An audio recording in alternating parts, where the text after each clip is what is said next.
Hello and welcome once again to the Breakthrough Podcast. Glad you could join us today. Welcome, Sandy. How are you? I'm fantastic. Yourself? I'm great. Doing really good. It's been super hot out. It's been a good summer as far as that goes anyways. Maybe not everything else, but weather-wise, we've been doing okay. Absolutely. And business-wise, actually not doing too bad, as far as that goes as well.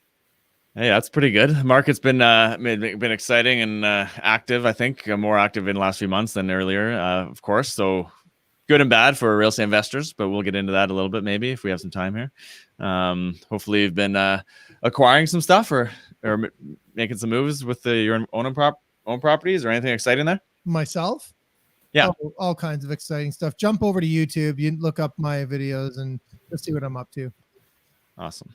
So everybody listening should go over to breakthroughreipodcast.ca, and there they can find all of our episodes that we've recorded in the past, over the past 6 years now, Sandy, and they can get in touch with our guests. They can leave us reviews and like and subscribe and all that kind of stuff. So go over there to the website and check out iTunes as well, right? Oh wait, sorry. I almost forgot about our free gift. We have a free gift on the website, Sandy, that you like to talk about. So tell us about that.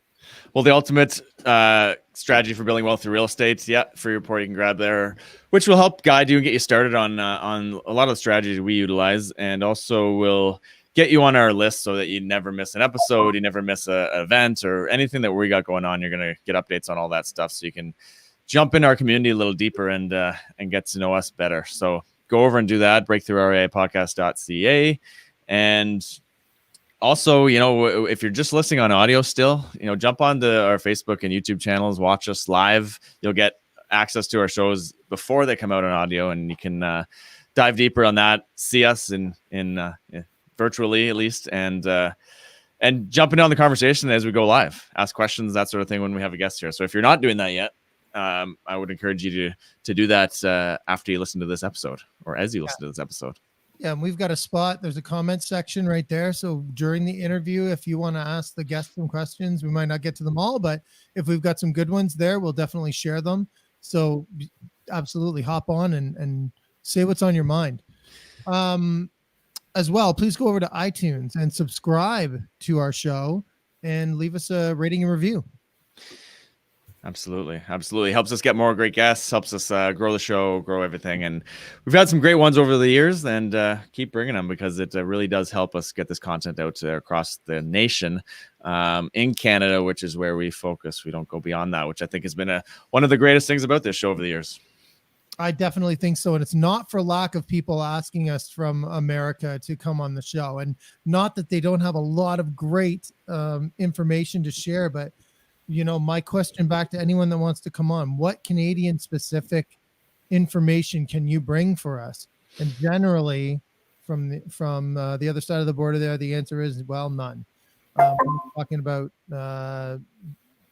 just different strategies that don't necessarily work in Canada, right? So there's specific stuff that we need to focus on here. And I think that is one of the things that we've done really well, is stay focused on helping Canadians push forward and move forward. So absolutely, I'm very proud of that too. And today is no exception as far as great shows go, is it?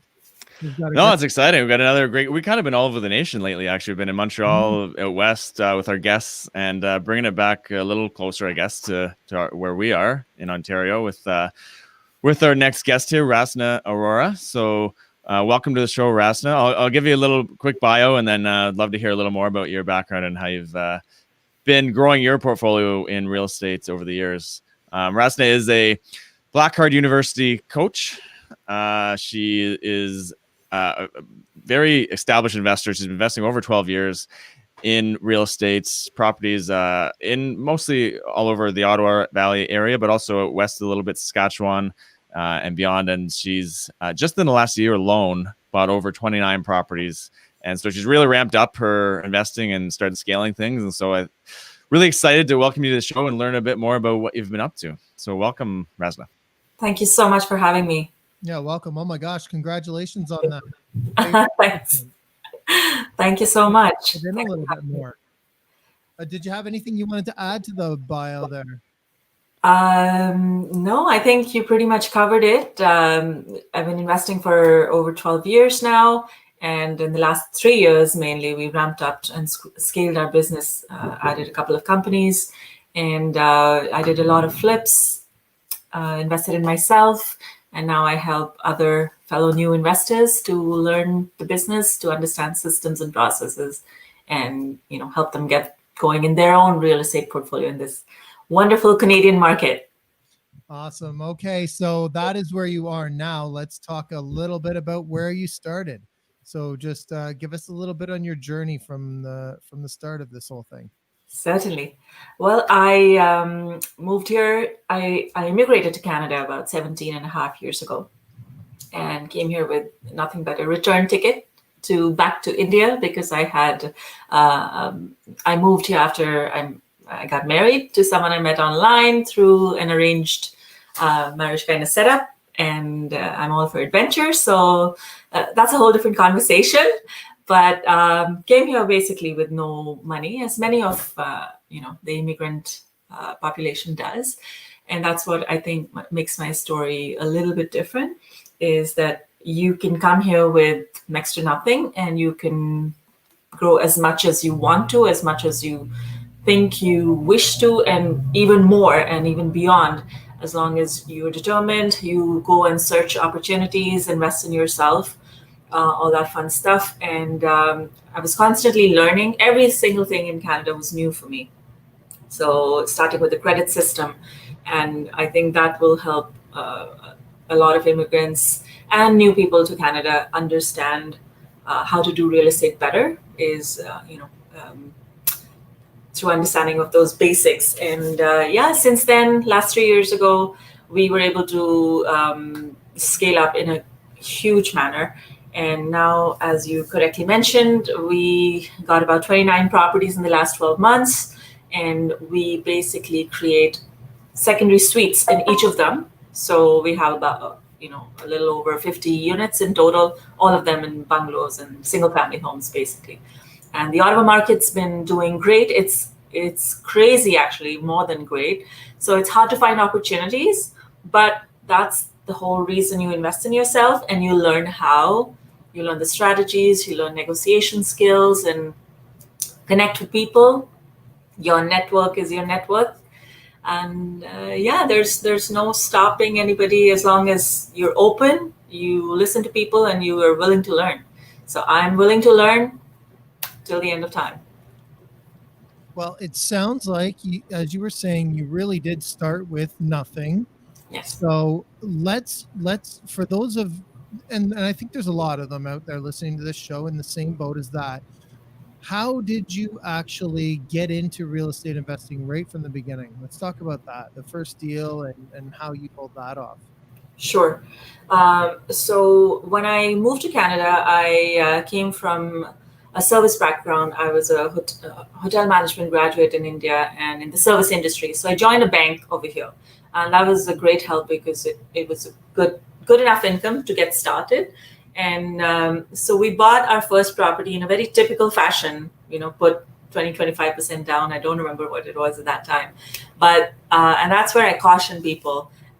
You decide to become an investor and you just say, okay, I got some money in the bank. I've saved up hard enough. I've used to budget, oh my God, $30 a week on groceries between just the two of us, and, saved the good old middle class way, and had enough money for a down payment at that time. Now, what triggered it was I read a book, as many of us investors do, Rich Dad Poor Dad.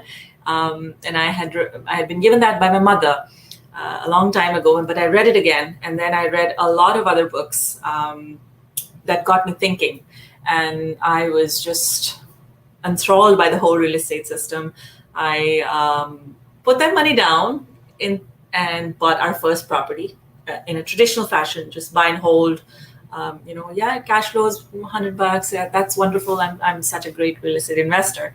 Not realizing that I could have used at that time that amount of money to put 5% down on 5 different properties. But because I thought I knew it all and I was such a smarty, I didn't invest in a networking system or program or learned anything. And that, I think, yes, of course, that was wonderful to get started. But at the same time, I could have done much more with those funds had anybody around me told me about that. But so that's what that's what I started with. And then I joined an organization many of us know in Canada for investors, RAIN, at that time, by the great Don Campbell, and learned so much. Connected with people, learned through meetings and all of that stuff. And since then, it's been an exciting journey, and here we are. And I think that's something important that you just mentioned, really, is that I would imagine where you were if somebody had said to you, well, you're in a position you can actually buy 5 houses. When you start, you might be like, whoa, hold up. Like, I can't handle 5 houses. I can handle 1 right now. And so that being said, that's how a lot of people feel, I think. But I think it's very important for everyone to talk to the right mortgage specialist and get yourself set up to be able to do that, to continue to grow it, because you're inevitably going to want to, whether you're ready to buy 5 houses right now or not. So that's important, I think you said. I agree. And the basic foundation, as I tell my students as well now, and I've learned through experience, is you need to build your foundation first. And that's where the team comes. You first develop a team, get the right lawyer on your side and an insurance broker who knows the business, who works with investors, realtors who work with and understand working with investors and finding those distressed properties or the kind of particular properties that you are trying to create a niche in. And every single person, it's not me who's created this. It's a whole team. And without any of them, without going through everything that we did, without my network, who were able to, pull me out of situations where I could have, got into a lot of trouble, or if I was facing issues, the fact that I have an amazing network of people, of fellow investors, of people who've, done what I'm trying to do and beyond, I think it's super essential to success at any level, whether you're a beginner or you've been investing for a while. I want to be next to the dumbest person in the room. I don't, just putting it out there simply, but I don't want to be the smartest person in the room, because then I'm not going to learn anything. You've got to, many times you have to pay to be in those rooms, and that's fine. That was also a huge mindset shift for me, because again, someone says, "Oh, you have to pay $100 for this meeting." Oh, I mean, $100 is. I wish it was as cheap as that now, but now I see the value of that. And as a new investor, it's very hard to see the value, because you're nickel and diming, and you're trying to, just do the most that you can with the least amount of resources. But I think if we just work on our mindset and expand our mindset and just completely change the way we think, going from what is generally known as a poverty mindset to an abundance mindset, and think that we'll get more and we'll win more if I just involve more people who are more successful than me, who I can learn from. So I think that's essential to my growth and the growth of many people that I know. Awesome. Yeah, and that's one of the reasons, mindset seems to be at the start of pretty much every book, investor book, sales book, personal development type books. There's always a mindset element to it, right? It's an ongoing thing you need to work on and keep growing to be able to grow at whatever you're trying to do. Growth in general requires your mind to grow, right? Absolutely. So yeah, I love what you said there. Now, Andy, we can talk about 2 very common themes. If not 75% of the guests that we've had on have said that exact same thing, is first of all, read Rich Dad Poor Dad. I mean, that comes up with almost every single person we talk to. Yeah. So if you haven't gotten that nugget of info out of the show yet, just go grab that book and read it. And the other one, I think that's very common too, is just the network, right? So getting into that room is very important for people to start out. So those two things we hear almost every interview. So people listening, take that as gold, okay? And take action on it in some way, shape, or form. Yes. Yes, taking action is the most important thing, actually. Many of us, we read so much, and there's an abundance of information now with Google and social media. So we're almost overwhelmed, not almost, we are overwhelmed with information and data.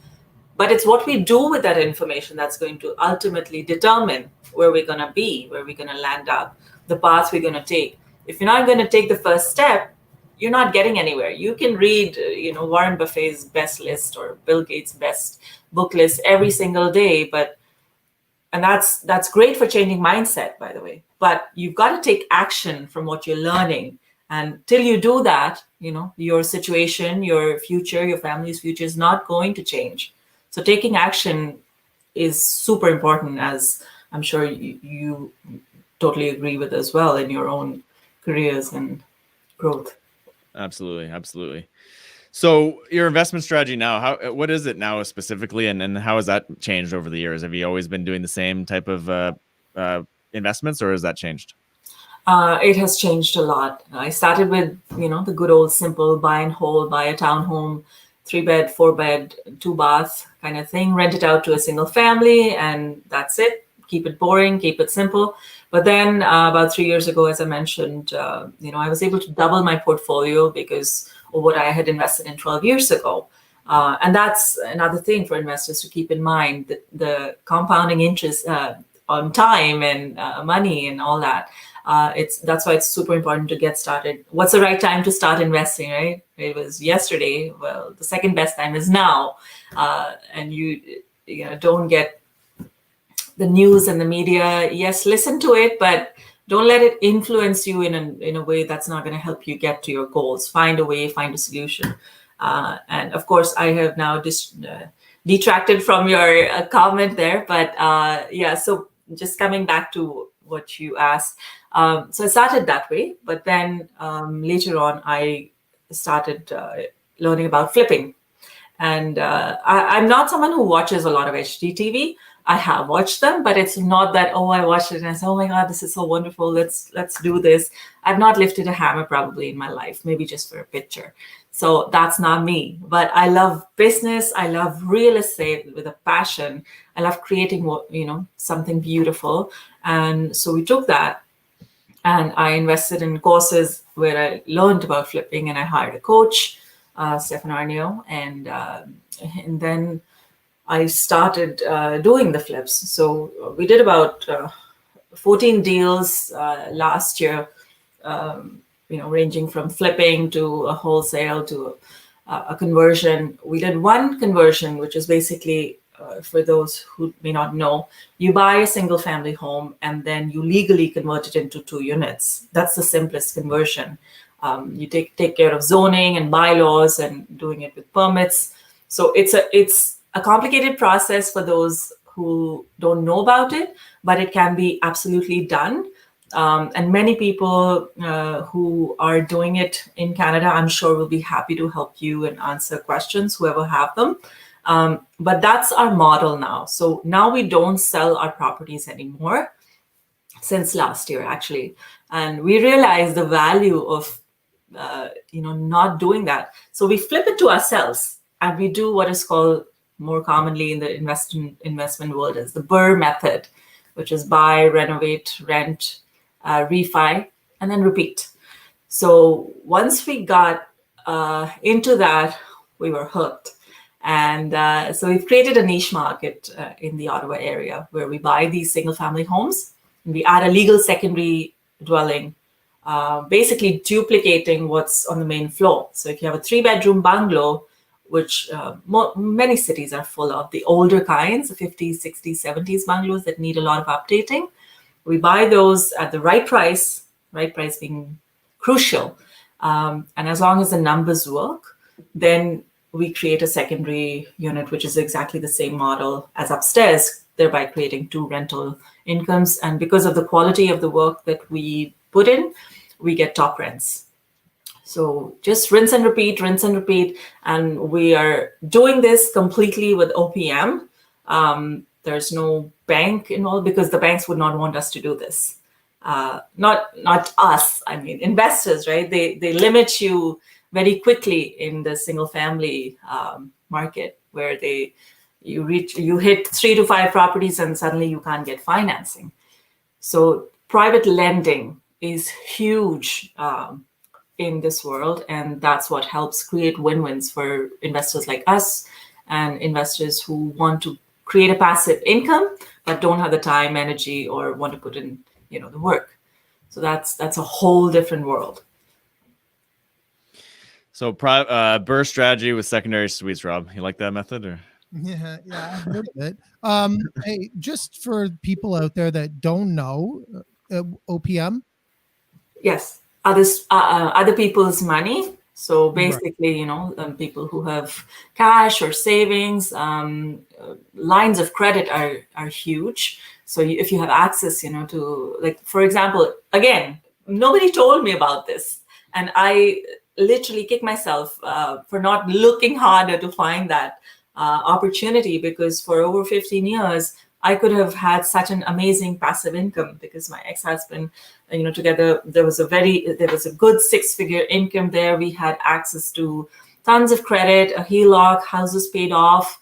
And then, you can use the availability of funds to generate an income for you passively. But not many people talked about it.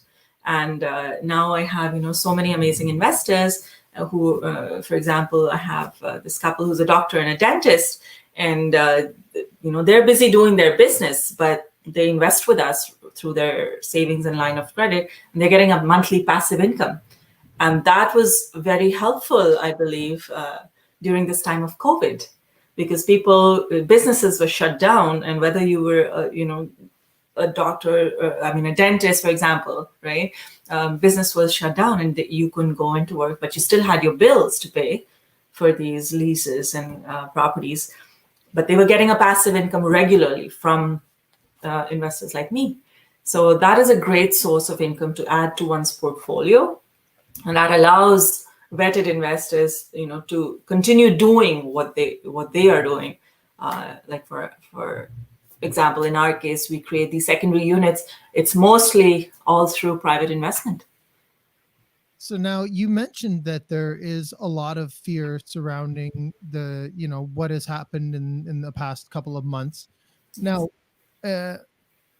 what would you say to somebody who came to you and said, I really, really want to invest, but I'm uncertain about it? Like, I know you always say to the best time to invest was yesterday and the second best time is now, but I'm worried about this.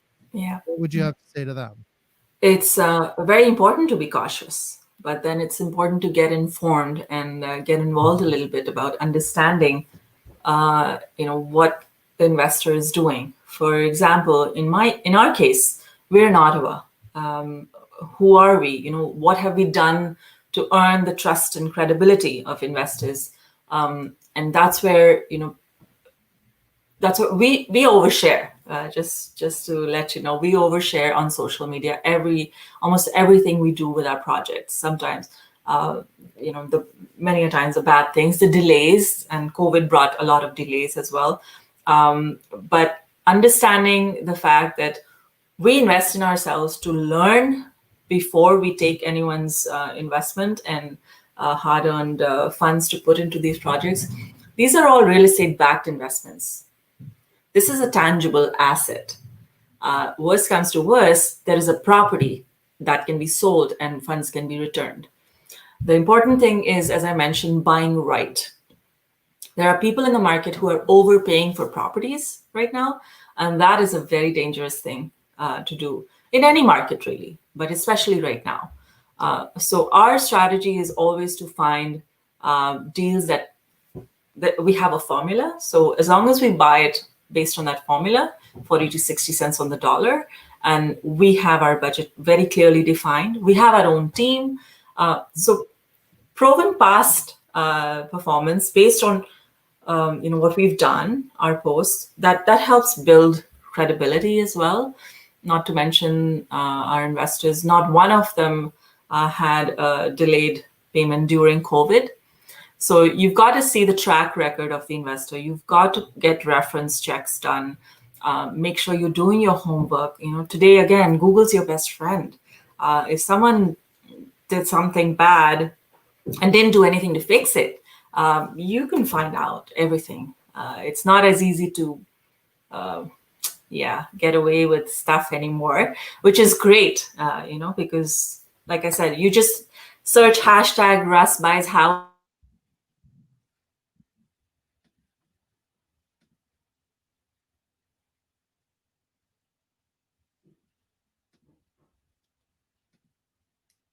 Uh-oh, did we lose her? I was wondering if that was just on me. Yeah, I kind of went like this to see if if you were frozen or what. All right, let's see if we can. Let me just see if this helps.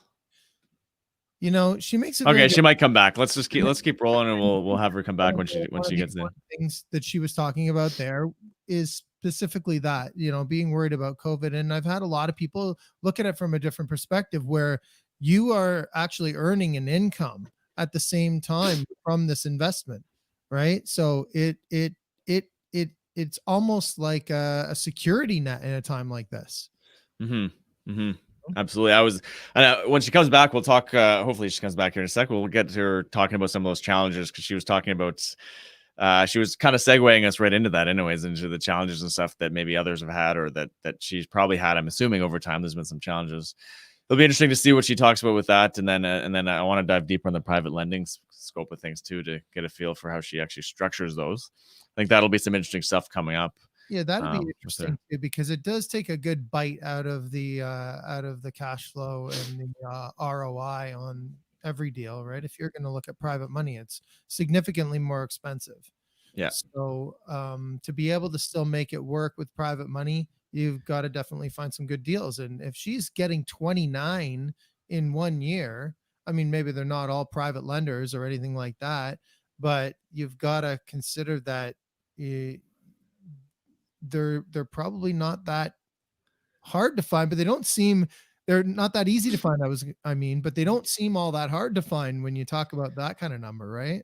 I think some of the biggest things on that, and maybe she'll touch on this, but it's being ready and willing and able to take action when the opportunity is there, right? And not being, once that's the part of the taking action part, is you get experience, you are able to take action faster, and you don't miss, because I think there are opportunities out there all the time. It's hard to, first of all, if you're trying to do everything yourself, it's hard to have time to focus and see if you're, find the deals, even see them. Sometimes they pass without you even noticing. But if you're, you got a team and stuff around, to some version of a team where they're able to help you do these things, and you're not hammering away at your renovations all the time, you also need to be able to take action on them, right? And be able to move quickly. So I think those are probably some big elements there to help people move forward in those. But 29 deals, yeah, I know she's in Ottawa, fairly big market, probably maybe able to find some of those through the year. She's also in a couple other areas, so it'd be interesting to see how she manages Saskatoon or Saskatchewan, and then Ottawa as well. But yeah, that'll be good as long as she gets back on here. We'll dive deep into that sort of stuff. Well, I think a little bit about what you were just saying there sort of meets that formula of luck is when. I think we're getting her back here. What's that? Keep going. Yeah, I think we're getting her back on here. But... Oh, there we go. Sorry, lost the connection there. No problem. All good. We kept it going, and we were hoping you'd jump back in, so all good. We were kind of, it sounded like we were kind of about to segue into maybe some of the challenges and things that you've had over the years. Obviously, people have had major challenges, and some of those being, you were talking about being able to be found on Google maybe and things like that. But as long as you have a solution to them and you can overcome them, it's not the end of the world. There's tons of failures and challenges along the way. I'm sure you've had your fair share. Can you comment on some of the stuff you've been through and how it's maybe helped you learn and grow over the years? Certainly. Now, for example, let's talk about flipping. For example, most people, tout it as a fail-safe way of creating an active income in real estate, and it can be for the most part, as long as you have systems and processes and a team in place. But people forget that part. And they just jump right in and they see a property, they see, okay, and that's the problem though. On TV, in media, you just see basically a purchase price and you see a sale price. And then you're like, oh my God, this person bought it for 300 and sold it for 500. But it's not as simple as that.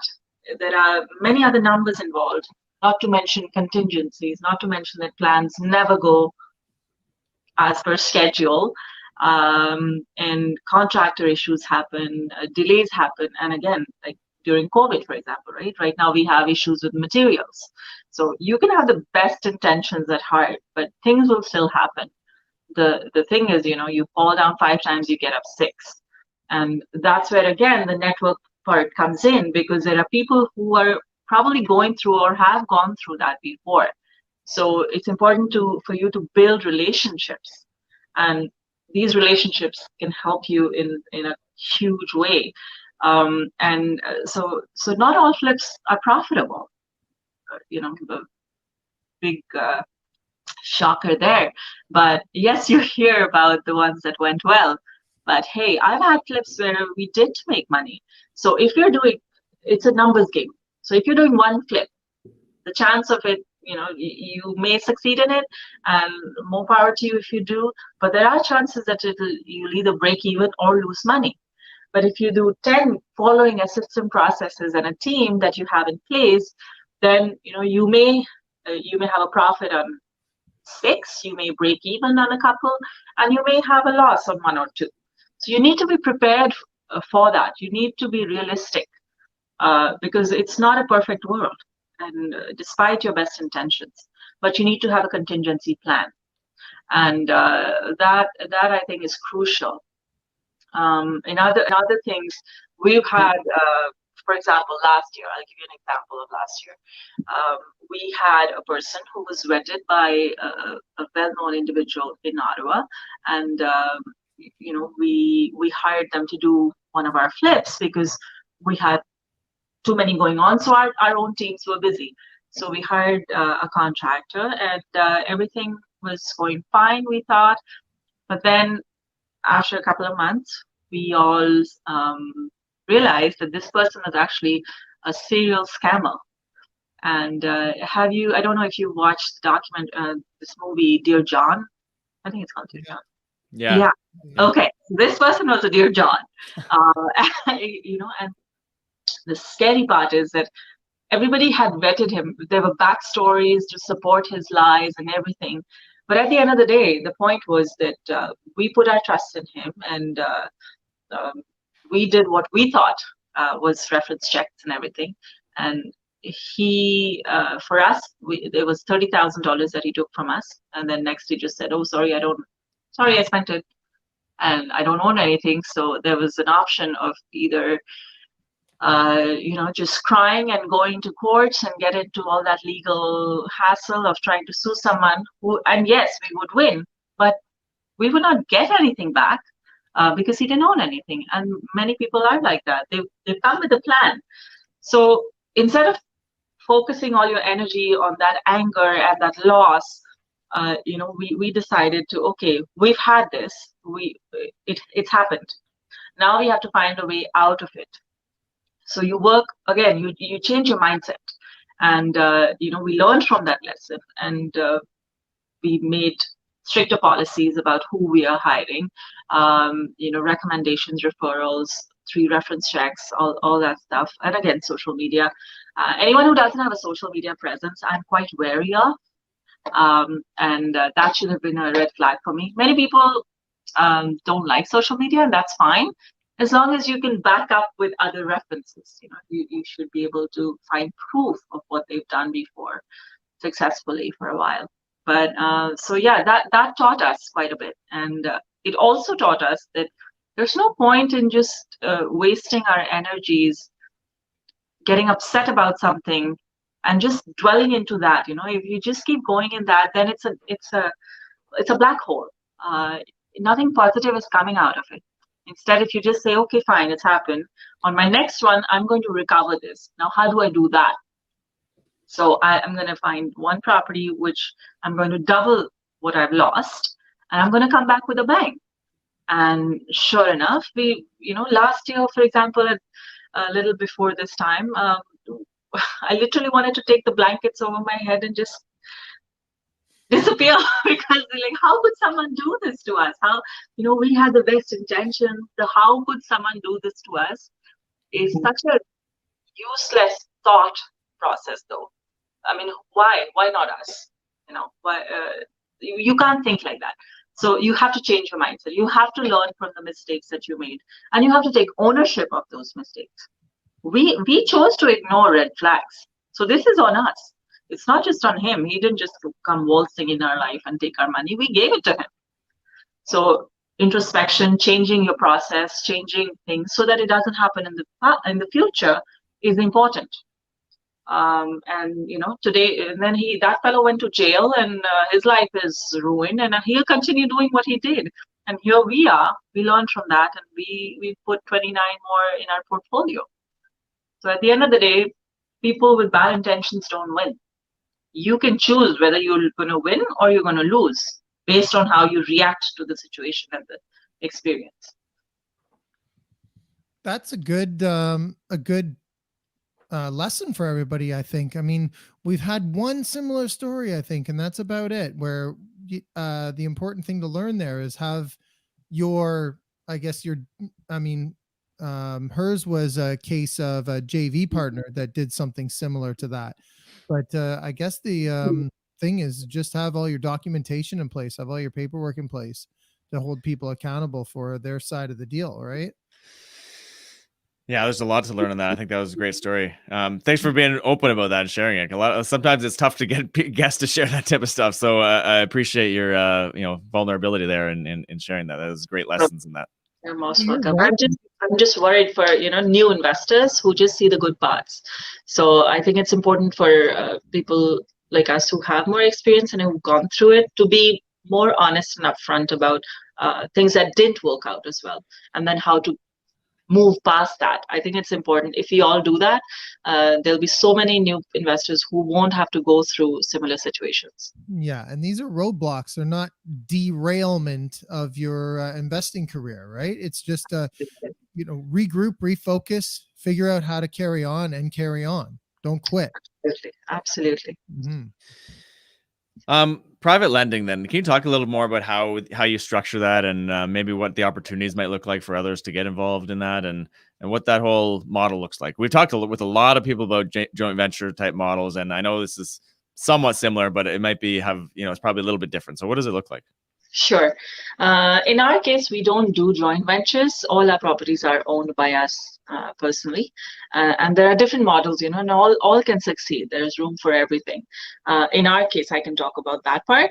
So the way you can lend privately is through secured or unsecured lending. The more the risk, the higher the interest rate. So in a secured environment, and again, this is just random numbers, it's not specific, it may change, disclaimers all out there, do your own research, everybody is different. But for example, if tomorrow I'm going to go and buy a property and the investor who's funding that property gets, let's say, about an 8% or 8 to 9% return on their investment, plus some lender fees, depending on what works for both. And so they are secured against that first mortgage, and we get to own the property to do the work that we do. Then comes the part where we need the funds for the renos. So because we've been doing this for a while and we have a system in place, we know what the budget for that is. And again, it's very important to be realistic about that budget. I've seen people who throw out numbers like 70,000, 60, 50,000 for a secondary suite conversion for like a typical 3-bed, 1-bath. And maybe it happens somewhere, in the GTA or further from there.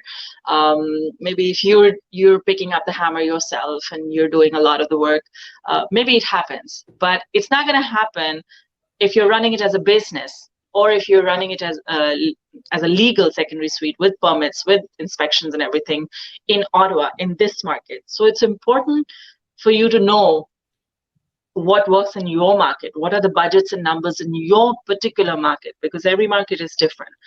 So for us, for example, the Reno funds are usually on a promissory note loan. So because they're unsecured, the interest rate may be a little bit higher. Usually they're a 1 year or a 2 year term, and completely negotiable. There are people who don't need monthly payments, so they opt for a balloon payment at the end. There are people who need a monthly income coming in. Like, for example, I have a friend who invests with us, and she's like a single mom, and she needs that as a side income. So she gets monthly income from her investment of her line of credit funds. And again, it's win-win. They are earning a passive income. We get to create this, and once the project is done, we refinance, and the investors are paid out. And then because they've seen what that money was able to do for them and for us, we repeat it again. So because we've been very open and transparent over the last 3 years, we have a name in the market. People come to us directly, and they want to be a part of it. There are a few people who want to do joint ventures with us, but because we don't do joint ventures, I'm more than happy to share my other investor friends who do that. And that's where it's, again, a win-win, because it's not just, oh my God, I want all the investors, you can come to me. No, it's a sharing community. What works for you, I might pass it on to you if it doesn't work for me. And as long as again, the mindset is of abundance. It's the more you give, the more you get back, I feel. So that's kind of how our private lending model works. I like that. And then after the year, you will, like, after the rentals are done, after the year, then you go reassess and possibly go to like an A lender. Yes, it again depends on everyone's situation. But yeah, then you just shop it with your broker. And it's important to have an investor-focused broker who knows what you're trying to do and who knows the big picture, so that they can formulate a model for the long-term plan for you. It's not just about one property. For us, for example, it's about 50 properties in a year. So there has to be a much bigger scaling model, and that's where the right broker comes in as well. But yeah, then you go refi with a different lender, better rates, and it only gets better. If you're managing your property right, your numbers were right in the beginning, every little drop in an interest rate down the road is cha-ching for your long-term wealth. Awesome. Now you have a coaching program, right? Yes. Tell us a little bit about that. Okay. So I coached under Stefan Arnio, who was well known in Canada as the coach who did a lot of flips. So he had created amazing systems and programs, and we used to fly into Winnipeg and do these 3-day courses on the weekend, which were so intense, and we learned so much. And I say we because I have a group of friends now from that program and that community. And again, as I'm growing, they've been growing as well, right? So now they're builders, and it starts like that. The networking is so important.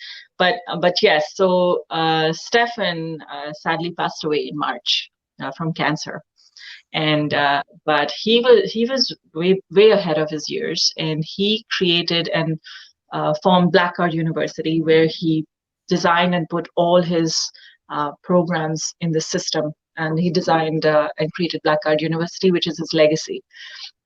And a few of his students, he taught us to be coaches to pass on that education.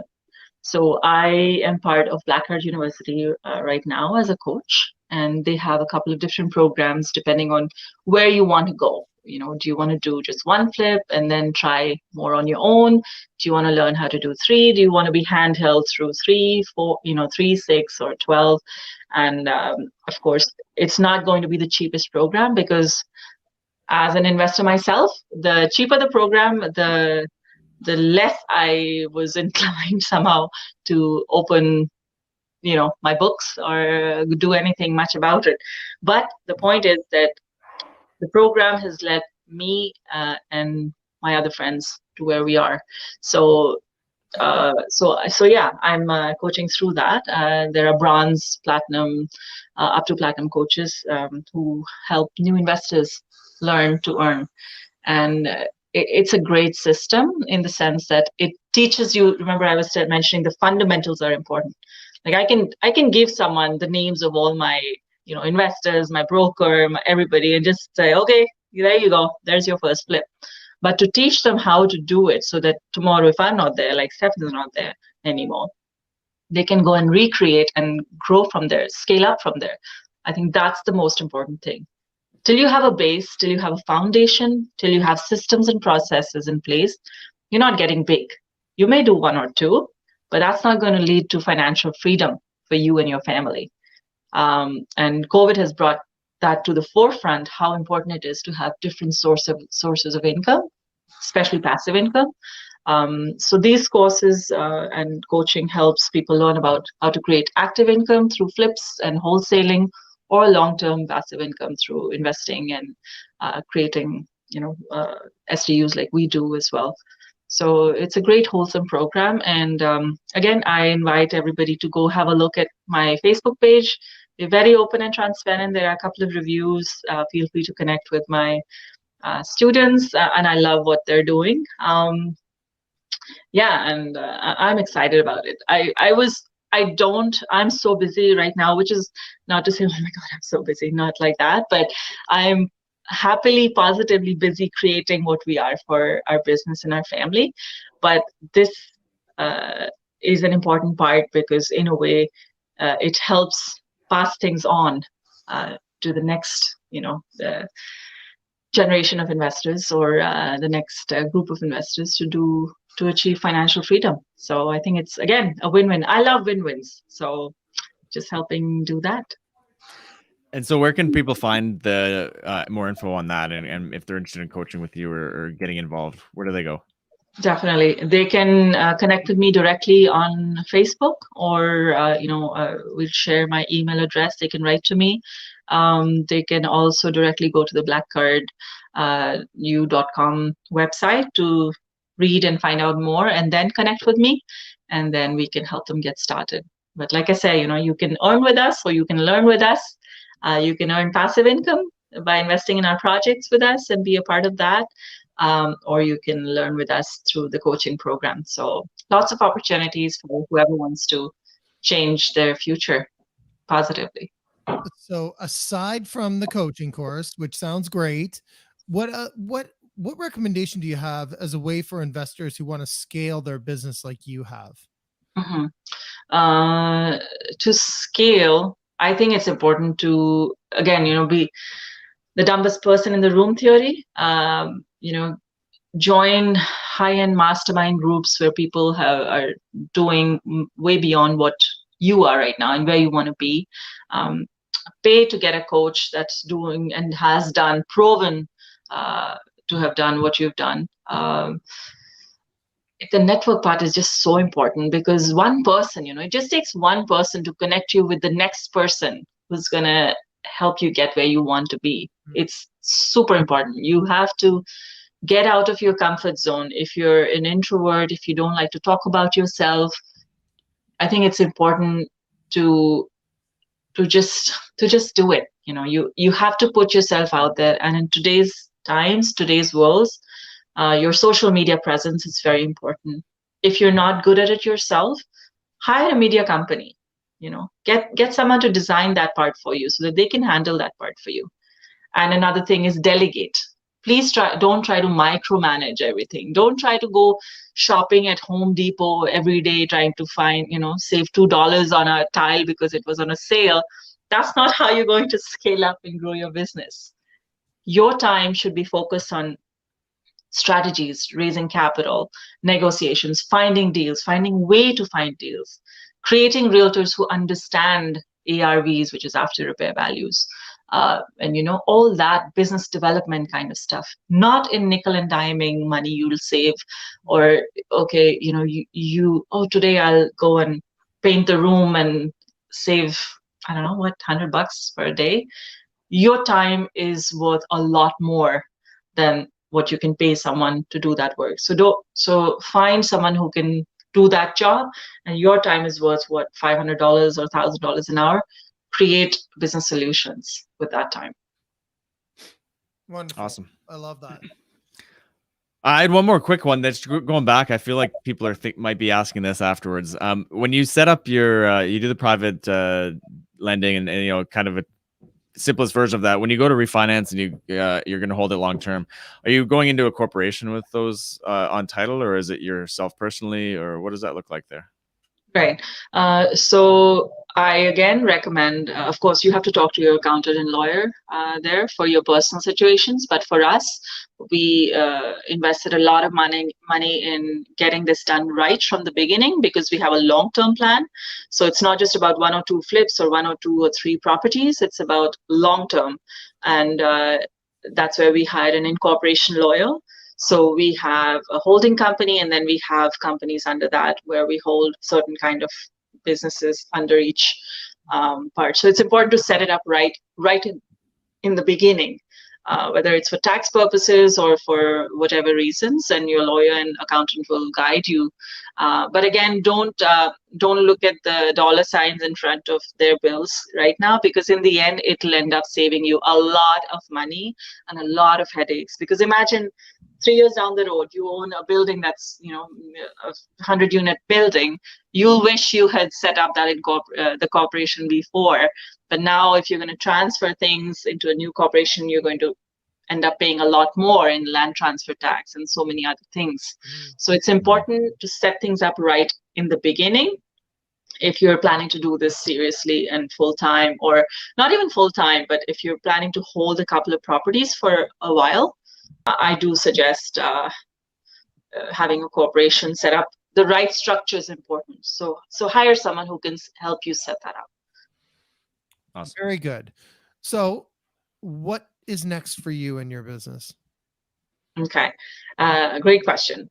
So next for us is we are going to continue what we're doing, because we think that we have a great niche here, and we know our system. Our team knows exactly what to do. So they're working on about 12 projects right now on the go, different teams in Ottawa. But we're going to do more multis. We're going to get into multifamilies, and we're learning about that. We just closed on a triplex last week, sorry. Yeah, and it's getting rented as we speak. And then, we're going to go 6plex to 8plex within the next few months. And then my goal is to get into larger multifamily buildings. So I'm reaching out and I'm learning from people who do things in the multifamily space. So I'm in the learning phase right now for that part. I've hired a couple of people, coaches and programs, to learn that part, so that we can put our brand on the building someday soon. Very good. Awesome. Yeah. Exciting. Yeah. You've had much success last year, so continued success next year with all of those ambitions that you have, and wish you the best. Thank you so much. Sharing everything that you have today with us. Thank you so much for having me. It's been a real pleasure, and I hope someone can learn, a little something from this. So they definitely will. I know that. So how can people get in touch with you, though, if they want to take it one step further? Just send me a PM on Facebook directly if you want. My Facebook page is Russ Buys Houses. I think it's on my screen there probably. And let's chat, let's connect. My email address is rasna@northhatleyproperties.com. Again, I'll mention it in the chat as well. On Instagram, again, I'm there as Russ Buys Houses. So yeah, there's lots of way to connect, and I'd love to hear from you. Yeah, lots of ways to connect. And if you didn't catch all of those, we're definitely going to have them all in the show notes. So jump over there and you'll be able to get in touch with Rasna at the click of a button. So, awesome. Absolutely. Yeah. Sandy, how can people get in touch with you? 289-389-6846 or sandy@mckayrealtynetwork.com. And you can, of course, reach me at rob@breakthrough.ca. Well, thank you, everybody. Another great show. Very exciting, and wish you all the best and hope to see you soon. Thanks for everyone. having me again. Take Thanks, care. Rasna.